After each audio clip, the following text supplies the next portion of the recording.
cannot go to foster care and age out, can't get the help they need, becoming adult homeless people. We have so many layers, and it is not because someone chose it. Because no, that's not a high percentage, that's a small one. But these are other human beings. And I'm sorry if y'all think business has failed because of that. Your property value, honestly, there's no huge data that says your property value will go down. Maybe 6 to 7% fluctuating up or down. But honestly, if you check the statistics of where homeless shelters are built, there's property values that actually go up because of that. Because the homeless come off the streets and into the shelters and are better maintained, then they're processed and given wraparound services and sent back into the community as functioning people.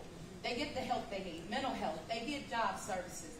So we do understand, and I'm hearing a lot of I don't want, but if you've been here long enough to understand, we got so many other things. We've got builders adding to the problem. We've got a lot of things going on, and y'all's businesses aren't really suffering. That's just what I want to address. Next I want to say two things to you guys again, because I want you to understand. I hear you, and I do understand. I do understand.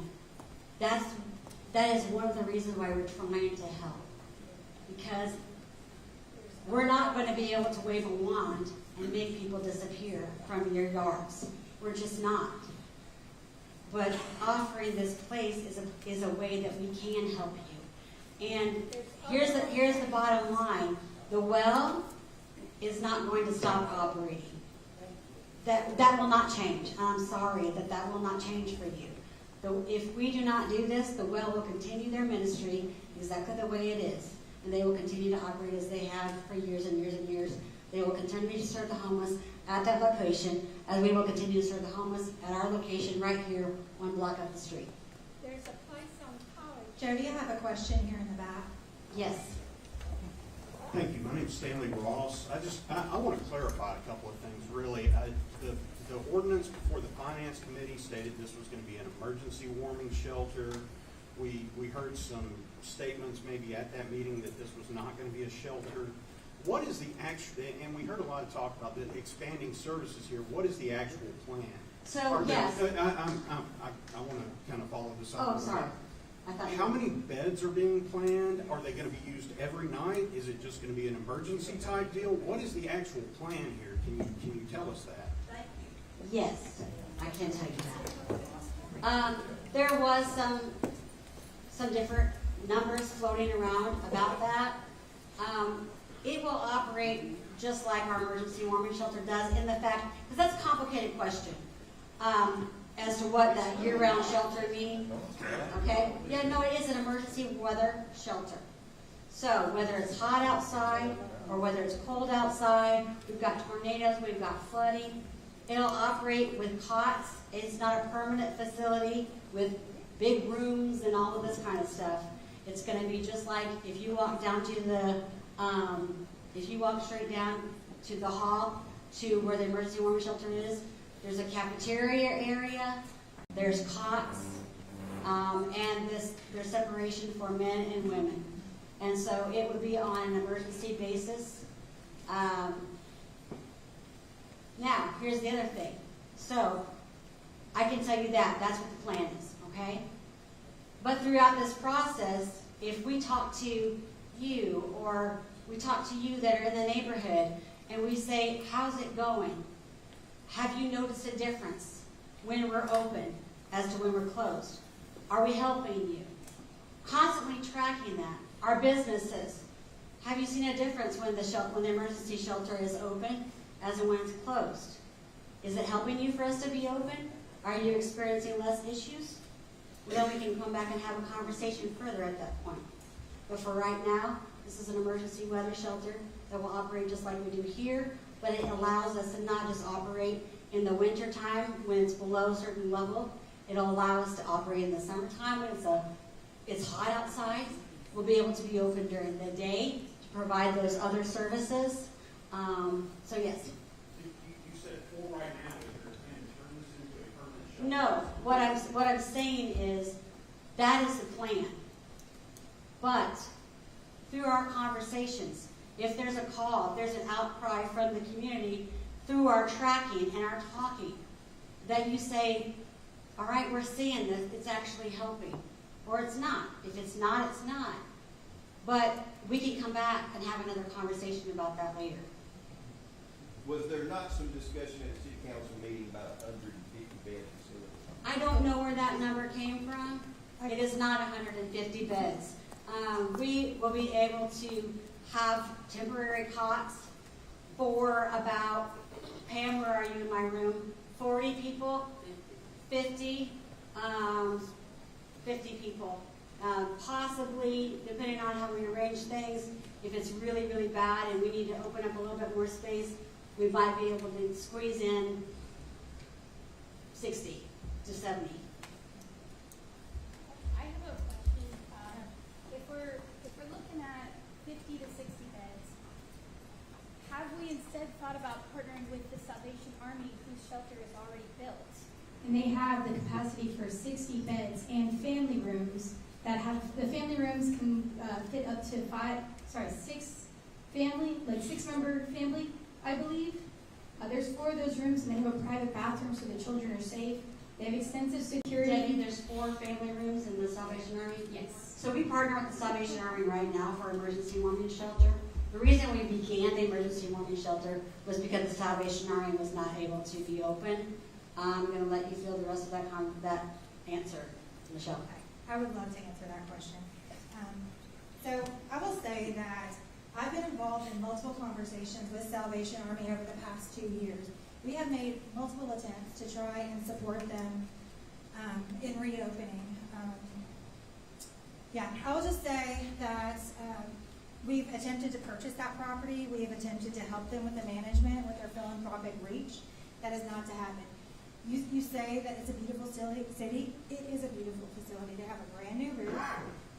They have remediated the mold that was there, thanks to some nonprofit organizations from churches that came here to Clarksville during the tornado cleanup.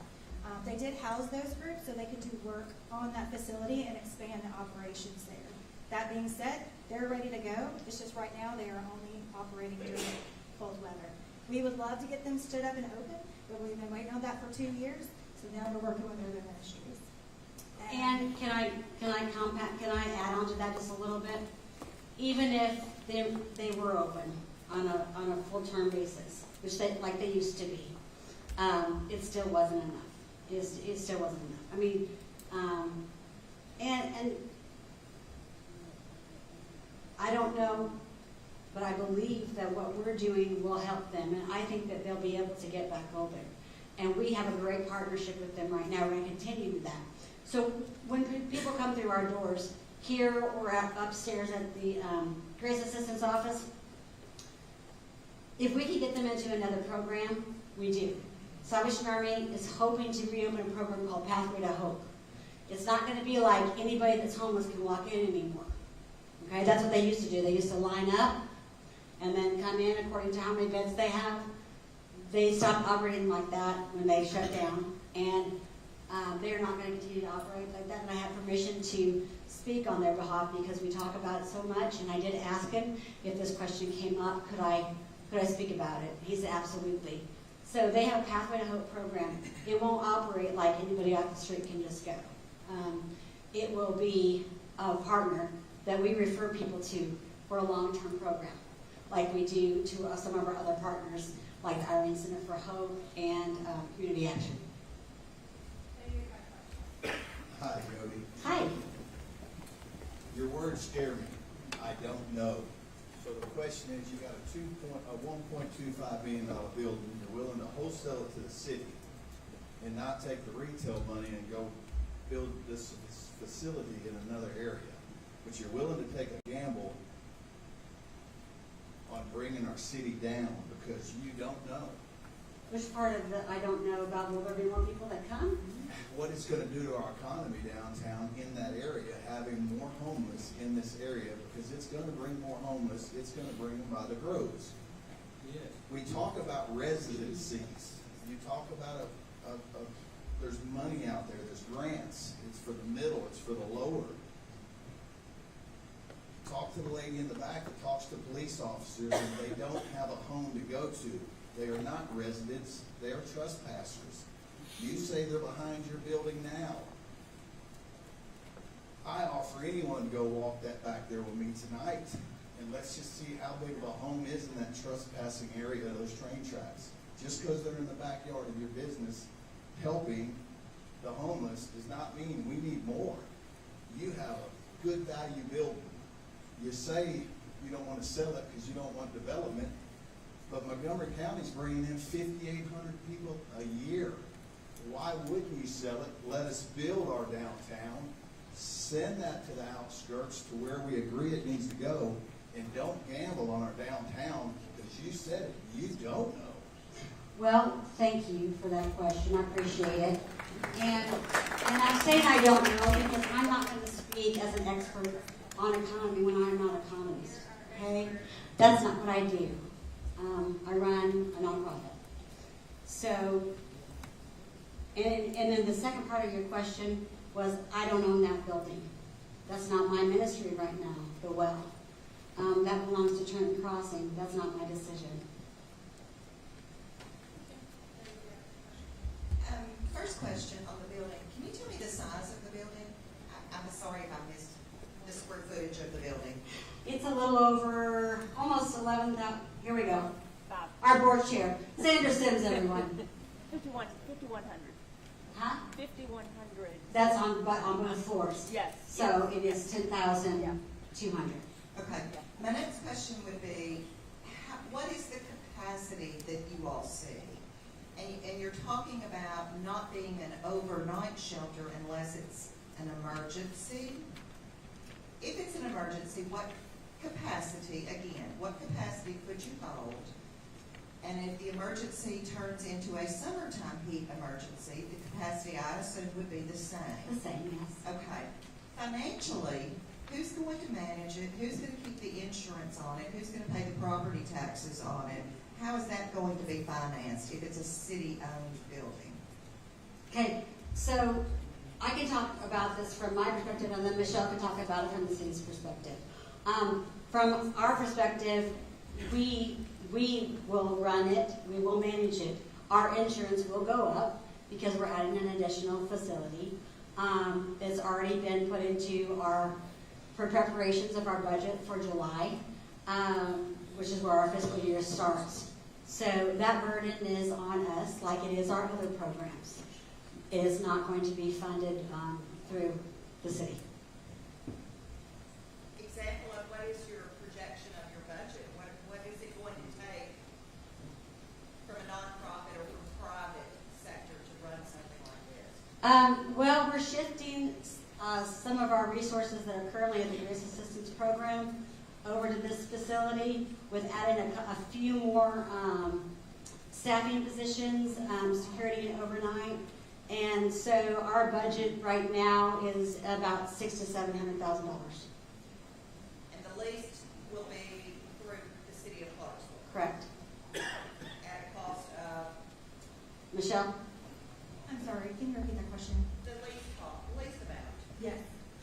So this is going to be providing a public service. So again, we are going to lease this long-term to Urban Ministries without a dollar amount because they are the ones that are providing the service to our community. That's why we are purchasing the property and letting them run it. So our lease will be with the city. Will be taking care of the building, running the facility, doing the maintenance on the building, paying for any repairs, like we do our other facilities. One more quick thing. I do have to say, in case anyone does recognize me, I am officer with Montgomery County Preservation Coalition. Our downtown is struggling. We have a tremendous amount of historic architecture and businesses downtown that a lot of us have been pushing to try to save these buildings and save our downtown and revitalize it. So I'm not saying that as Montgomery County Preservation I am for or against at this moment because I'm just learning some of the facts. But I do want to state that downtown is very important and we're going to lose it if we don't try to continue to revive it and keep it up.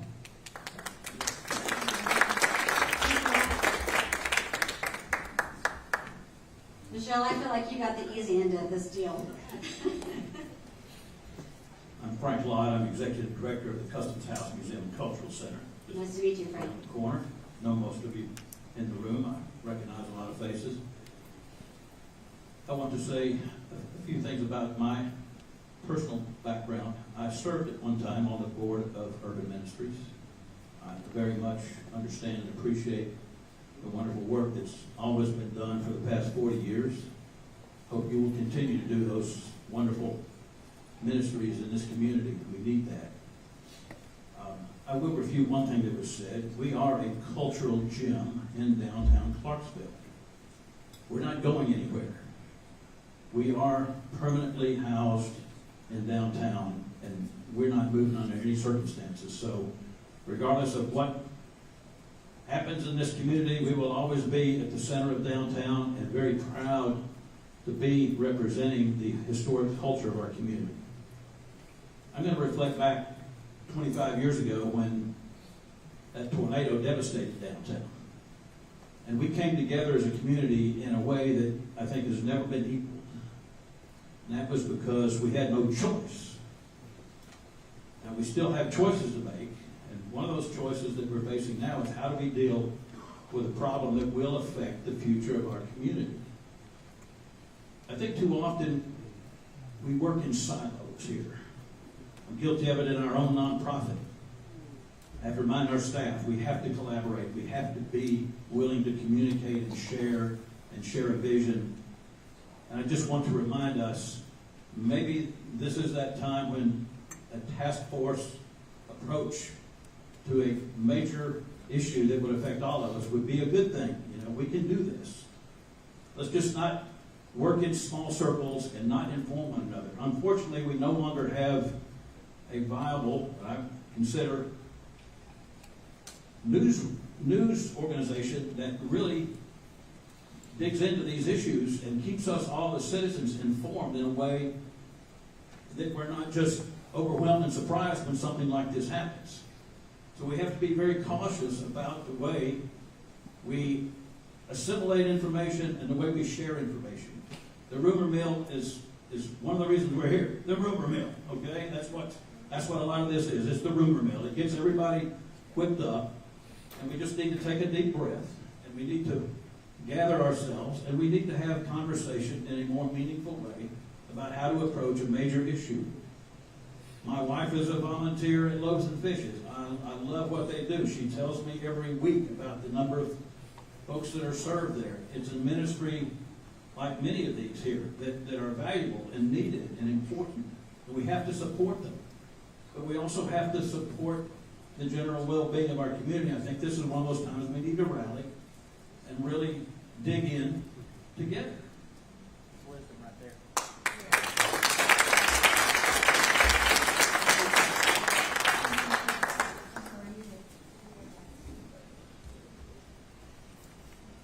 Yes, I'd like to tell a little story. In 1926, my father was 16 years old. He hopped the freight train, did not come back to Tennessee until 1936.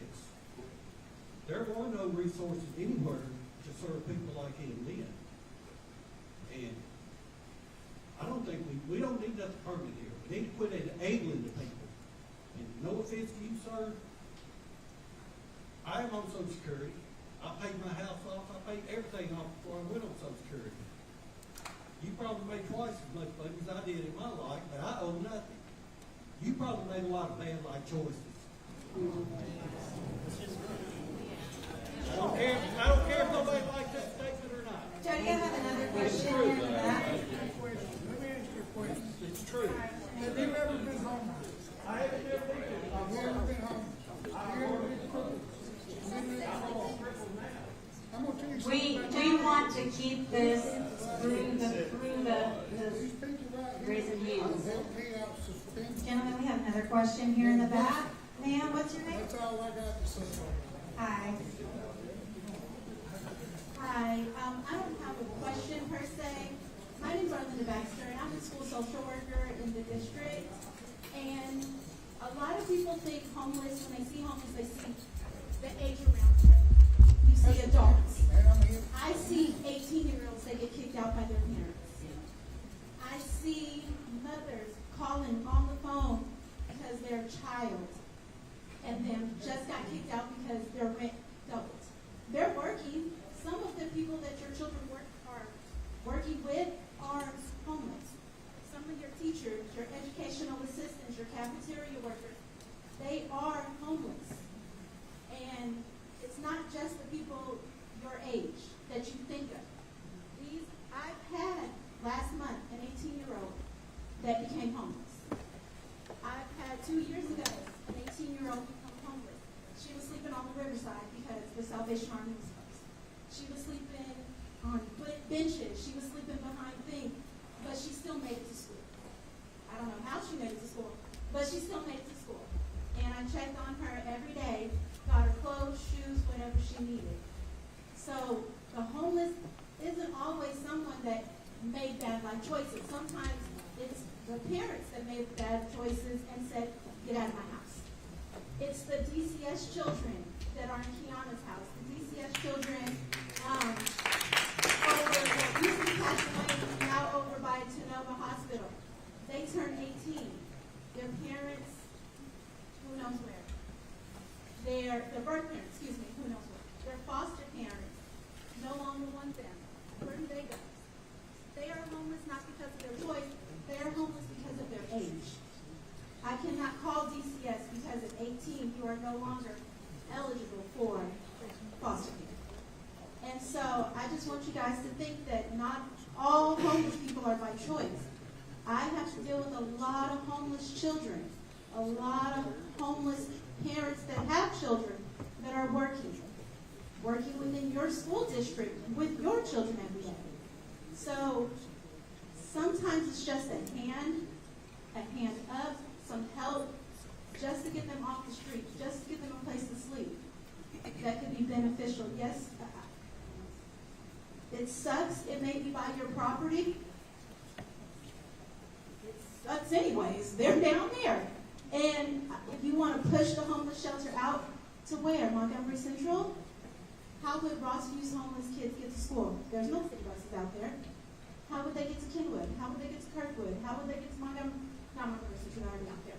But how would they get into town? How would the parents get into town? The bus system is right up the street. That's unfortunately why there's a lot of homeless people downtown, because they do have access to the buses. They do have access to urban ministry. They do have access to YAPAC, which is a further little walk, but it used to be on 2nd Avenue. They could just walk up there too. But it's within closer proximity. And unfortunately, the homeless are the invisible population that is everywhere. But because you have a house, you just don't see them. But if you took the time to really stop to look, you would see them. You've seen them over and over. And you see them in Walmart, but they're dressed in regular clothes, so you don't see them. You see them in the library, they're dressed in regular clothes, but you don't see them. So you're worried about the ones that you kind of see, sometimes see. There's a lot more that you don't see that are present. You don't know how many people in this room right now are actually homeless. You've had two willingly stand up, but how many are actually homeless that you don't see? We just lost several of them that left off the So this woman up here has something I don't, if you got somebody there, then come up here. Yeah, this gentleman's been waiting for a Okay. while, and just a heads up, I think the microphone's not already dying. Hey, I just wanted to first, thanks for this. I think the seeing and hearing both sides has been very, very helpful. I just think it has. But in the end, this is kind of a reminder, as long as we're talking about it, but the actual decision makers for this funding are city council people, men and women that are in here or who are not here. So let them know how you feel, for or against. We all got unique perspectives. I'm not sure, saying that, as a business owner downtown or somebody just passionate for the homeless, it's all unique. But in the end, just make sure your voice is heard to our city council people. Please let them know how you feel, because they're the ones going to be voting next Thursday, if I'm not mistaken, correct? Okay, Thank you.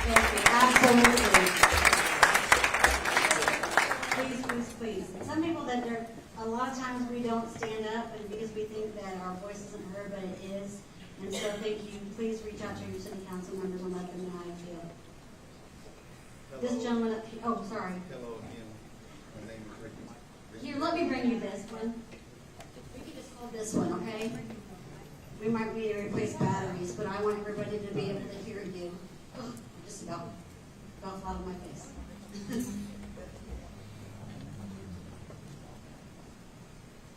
Let me bring you this microphone.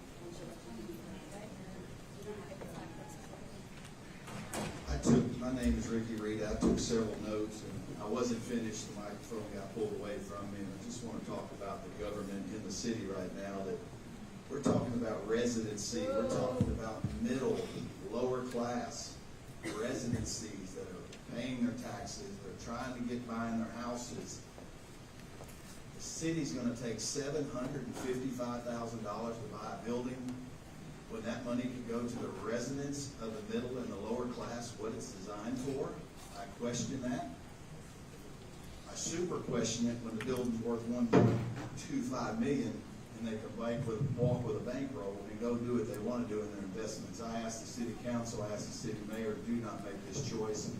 You're taking it away from the middle class and your lower class to pay your taxes, sir. You just want to develop it yourself.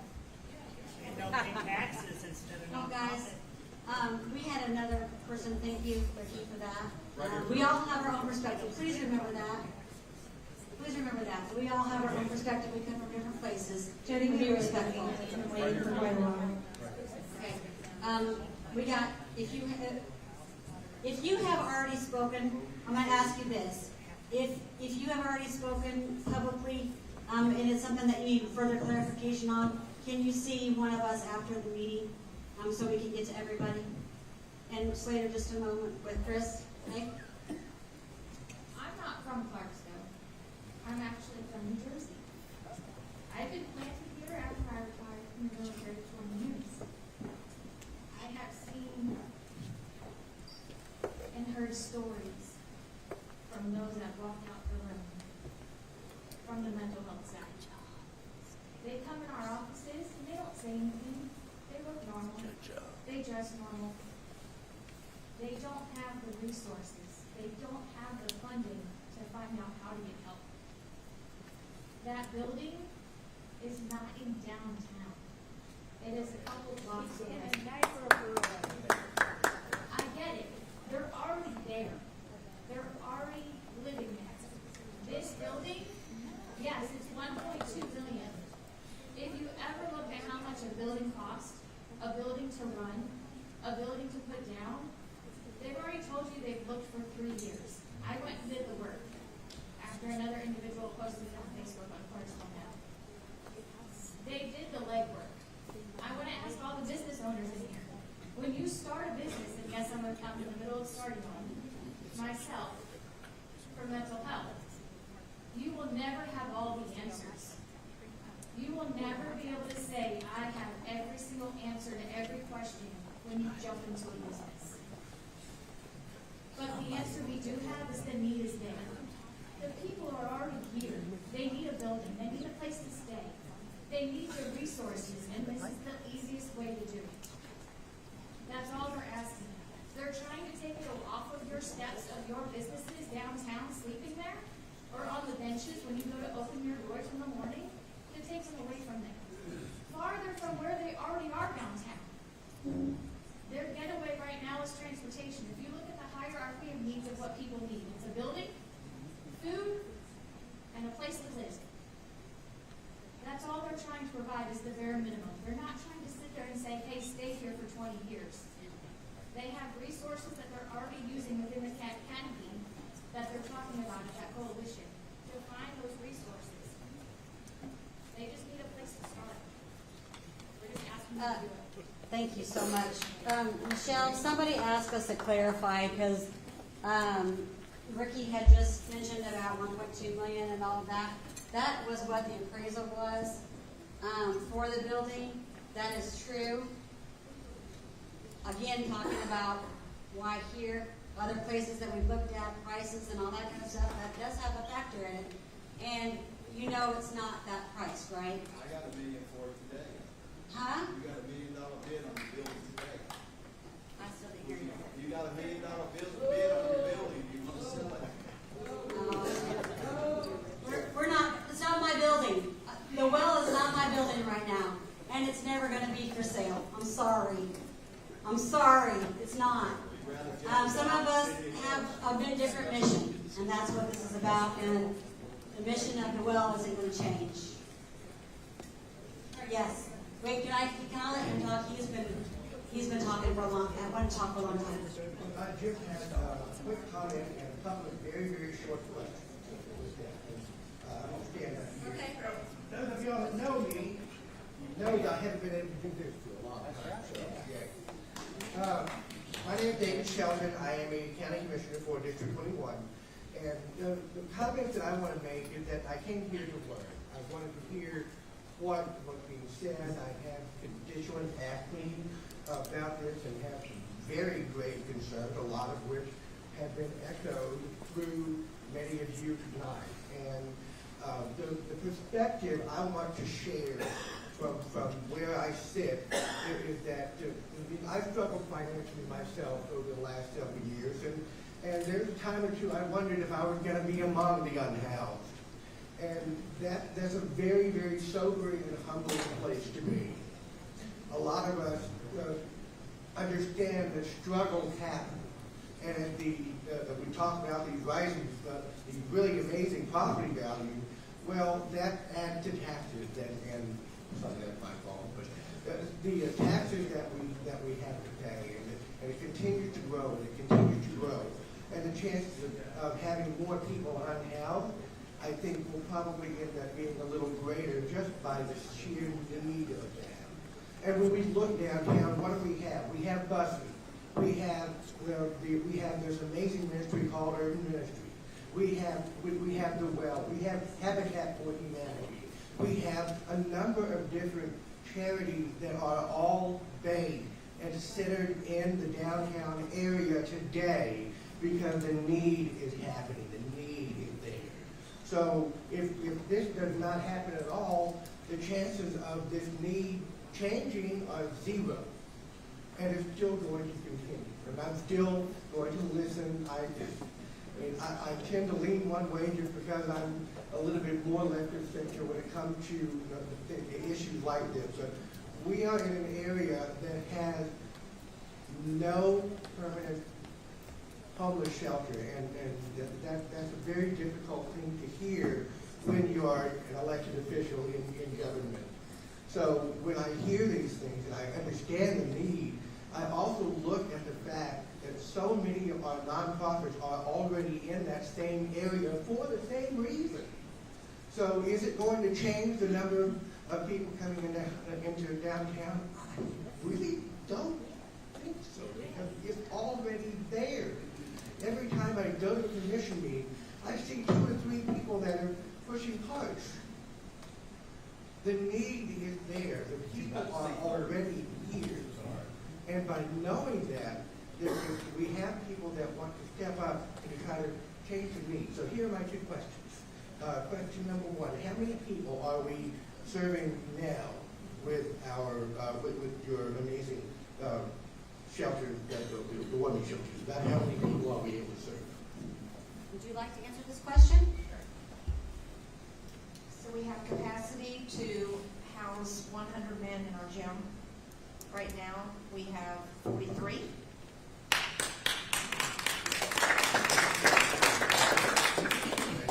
And last year we had more because we were housing the women, but the Salvation Army had them this year, and they're averaging between 16 and 23, plus all of their family rooms are filled every night, which is 4 rooms.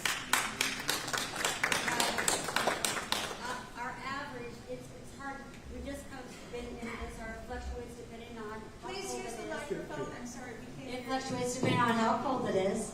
When we were at full capacity last year, We didn't get 125 at one time. 108 was what we got at one time last year. And then, thank you, we served 225-ish individuals during the whole season last winter. So that means that they weren't there every single night, right? They weren't there every single night. Some of them were there multiple nights, and some of them came and went. But that's how many we served. So this year, we haven't gotten down to our very coldest yet. And so we'll have that, but right now our highest was 56. My second question is very simple. You talk about possibly expanding some of these services. If this shelter here were not used, would the well be able to hold the same amount of people? No. Okay. Short answer, no. We would probably still need some help with overflow. But like I said, on the average night, yes, it would. If it was really, really bad, we would probably still be dealing on some of our partners. Jody, we've got a question over here. Just wanted to ask you a couple things. Have you looked at other places? Can't hear you, sir. Have you considered any other locations other than downtown? And I want to preface this by saying this. I think you're doing God's work, and I think that you'll get broader support if you can express why it is, number one, that it needs to be downtown, which to me seems to be an unnatural place for it. And number two, there's been very little communication. I've owned buildings downtown for 35 years. I've owned 5 different buildings, my wife and I and other partners. And I can tell you that the difficulties downtown with homeless people are not the problem. The problem that I have is I'm encountering the mentally ill that are attracted by what's going on.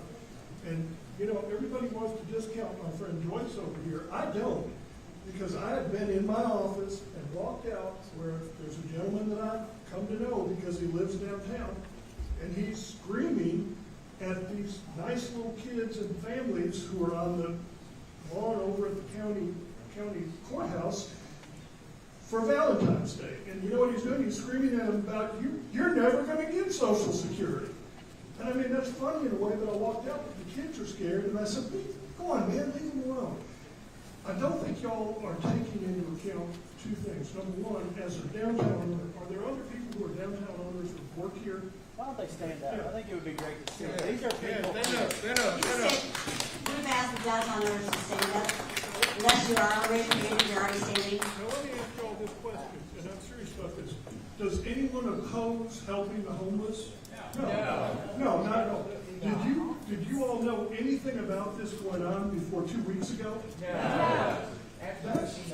That's the main problem that I have, because I see it as you are making enemies out of people who would naturally be supportive of you. And I'm going to be honest with you, I do not believe that you are taking into account the difficulties we've had with people downtown who are experiencing significant difficulties. I've gotten to the point where there are times I walk people to and from their car because they need to be protected.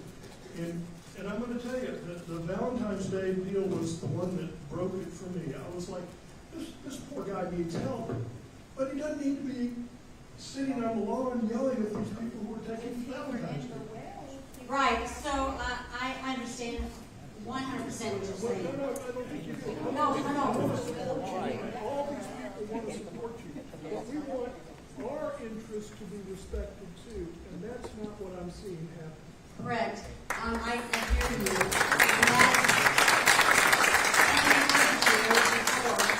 And there is a process to this that doesn't start with just jumping out into the community going, hey everybody, guess what we want to do? There's a process that we have to go through, that we have to talk to our people at the city and all that kind of stuff. And regarding our mental health, we have folks that are trained with that, and we deal with it every single day. Oh, 100%, and you're absolutely right. Absolutely right that is a big problem. That's why, like Miss Joyce, you know, those people that are there, we want to be able to help them and to help her One way we gotta do that is to be able to have them coming and talking with us with case management, dealing with the Centerstone and our mental health coalitions, and trying to get the help they need. You can't get on medication for mental health issues if you're constantly worried about things being stolen from you or lost or taken away. If you are of the opinion that there are fewer, lesser homeless folks and difficulties in downtown now, that is wrong. There are more now than there have ever been. And I am sincerely concerned about Joyce and people who live in these neighborhoods, but I'm also sincerely concerned about the homeless. So there's got to be a balance. Right. Thank you. Thank you. Please, I reiterate what Brian Lott said. Do a task force. Give us all time to think about it and get our 2 cents in, because you're right. We didn't know anything about all this until very, very recently. Well, we already had a public meeting and community thing on the calendar to get out and talk to everyone and invite everyone to. We moved it up because we heard you and we care about you, and we wanted to make sure we had a chance to speak and to be heard, and that's why we did that. Okay. Well, there's 3 people that I have seen. This gentleman, we've got that gentleman, and Chris Hodges over here had his head ran in about half an hour ago. My name is Dan Maddox. I'm born and raised in Clarksville, Tennessee. I was in this church and grew up in this church for 18 years. Been gone for 40, and I've just moved back recently. These people that are incredible, the love that they're showing people and the grace. We need to be thankful for that and thankful for all these people that are working to help people in our community. First off. Second of all, in Dallas, I worked with the homeless for the last 20 years. Our church bought a van and went to downtown Dallas, and you can imagine it's a little bit bigger than here, but not that much. And we would go 7 days a week, every night, every day, rain, shine, whatever, and feed people.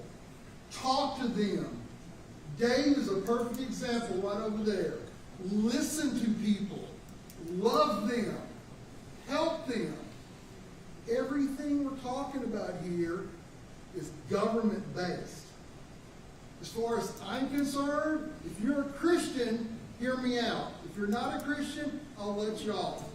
The churches in Clarksville and the Christians in Clarksville should be resolving this issue, not the government. Amen.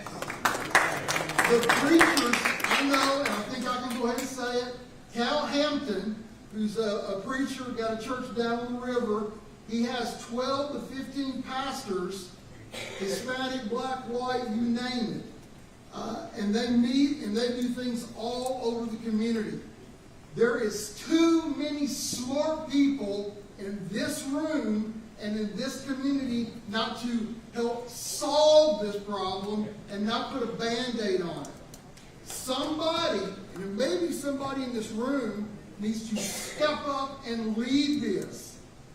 This woman right here, she's admitted, she's not an expert in finance, but we need to solve the problem because I want to put you out of business. I want there to be 0 homeless people in Clarksville.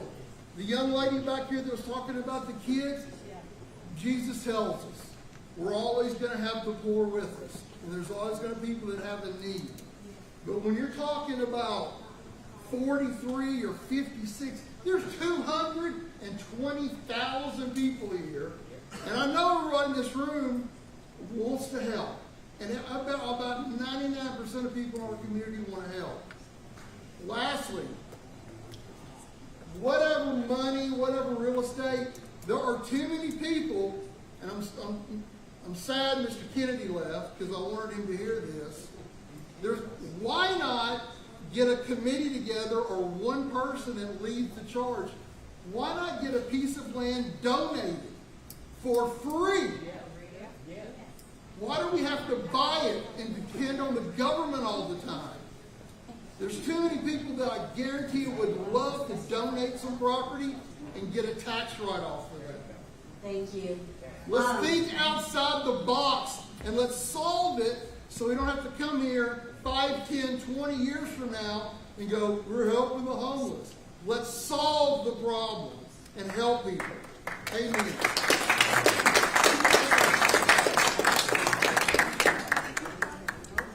Thank you. From a former pastor, though, I will tell you, you're right. The Christians, though, we should stand up. Unfortunately, how many of us are giving enough to our local churches to or private organizations that are trying to do this? It's one thing to say; it's another thing to actually give. So, did you have someone else over there that wanted to talk, and then I was going to give it to Chris and a Chris. We got two Chris's. Well, I know this gentleman has had his hand up for a minute, and then also Dr. Waddle over here. And this lady over here. I don't have a mic anymore. Mine Oh, what happened to your microphone? It's dead. It's on. So you're looking at me, I'm looking at you. I know you want me to come over there, right? Hello? I'm not a stranger to microphones, so hey everybody, how y'all doing? First and foremost, any homeless in the room, you guys are not forgotten. Thank you for standing up. Thank you for sharing your testimony. I do not agree with anybody saying to anybody you made bad choices, that's why you are where you are. You are one house fire away from being where they are. You are one job opportunity going away. One superintendent firing you. One turkey boiling over at Thanksgiving or Christmas and being right where they are. So, but I love you for standing up. I just don't agree with you. We can do that in 2025. So, for you guys, have you reached out to Mental Health Cooperative and Centerstone? What services are they going to offer in the facility? Because here's another thing that a lot of folks don't realize. I think they turned me down. I don't know if it was Frank or Mark. Somebody said the mental health is the issue. We have, no matter how you cover it up, no matter how you drape it, mental health is an issue in Montgomery County. We're the 5th largest city in the state. We're right next to the Capitol. Mental health is an issue. My wife works for Mental Health Cooperative. She sees bad stuff. It's not about being homeless, but how are you guys going to help the mental health issues? So I wish that I could tell you that we can solve all the mental health issues. We can help the ones that come to us. And we do. And here's what I'm going to tell the room. A lot of you may not know it. Folks with mental health issues, to get their what do you call it, treatment, you have to come to the facility. Yeah. You have people that don't want to be in the facility. Not everybody who is homeless, not everybody with a mental health issue has enough sense to take it upon themselves to get the help. So that would be something I would be interested in knowing. How many meetings have you had? Because, you know, and I've met with Mayor Pitts, we're good buddies, and he has a big heart for this. We need to help each other. We need to stand up where'd he go? Oh, there he is back there. We do have an obligation to those that are in our community to uplift them and support them. But I don't think anybody, and I think Mark said it best, nobody as a business owner is going to say, we don't want to help the homeless. I own 2 businesses. I put $100,000 back in the community last year. But we have to do it appropriately. And I think that's where a lot of the concerns of the downtown residents are. And I think if everybody could get off of the high intensity, just going at each other, and just sit down and come to an agreement, what you're doing is great. You're supported. You're uplifted. You're loved on. But how do we come together and continue that appropriately at the right location? That's the only question that people are really having. Oh my gosh. Okay. I don't like this job, but I know that she's had her hand up, and he's had his hand up, and Chris has had his hand up before that. So Jody, we have a little over 10 minutes left in this room. And so I do want to provide time for y'all to come up and talk to us one-on-one. I'd like to give you my phone number so we can keep going with this conversation. Jody, yeah. let's go ahead and start closing it up. I want to thank you all for being here this evening. Harriet, the people of Madison Street United Methodist Church, thank you so much for hosting this space.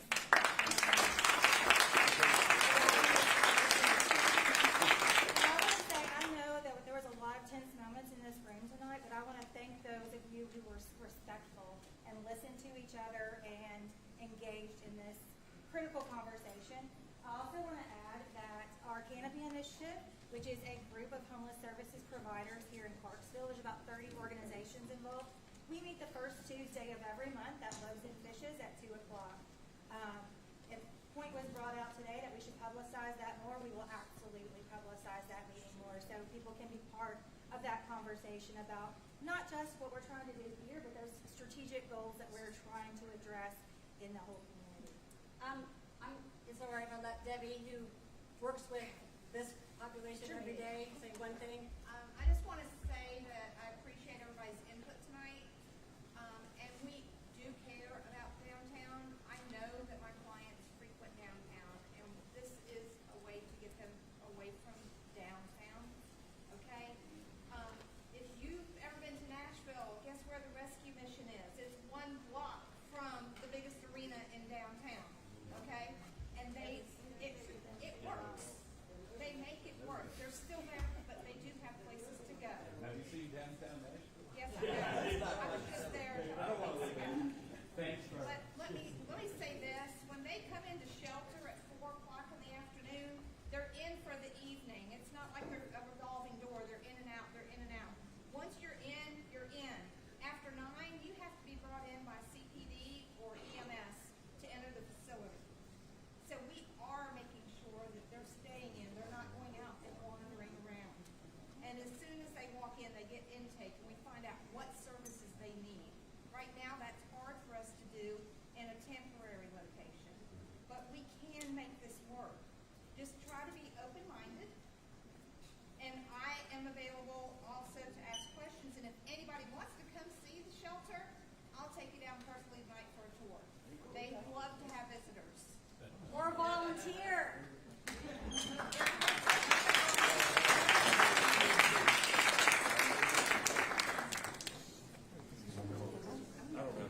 Thank you all for coming. Please drive safe and God bless you. I'm gonna slide out and you can get it.